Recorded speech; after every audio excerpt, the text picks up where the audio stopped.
आणि मग खूप असं चालत चालत फुल थकून गेलो मी, कारण की खूप चढाव होता. म्हणजे 1 किलोमीटर चाललं तसं वाटते 2 किलोमीटर चाललं, एवढी एनर्जी लागून जाते. मग फायनली हे आपल्या कटिंगच्या दुकानाजवळ आलो. हेच एक सुरू होतं, कारण की संध्याकाळी इकडे लवकर बंद होतं सगळं. मग आतमध्ये येऊन सगळ्यात पहिले त्याला विचारलं आणि मग वेटिंग एरियामध्ये बसलो. फुल एकदम चांगलं होतं इंटेरियर, मस्त होतं. रेड बुलच्या कॅना विना ठेवल्या होत्या आतमध्ये.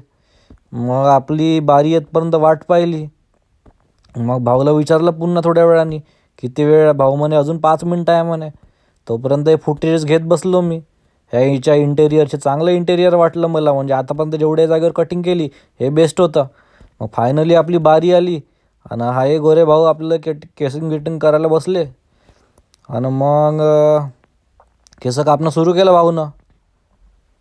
आणि मग तोपर्यंत आपण आता केस कापताना का करावं, बोर होते म्हणून व्हिडिओ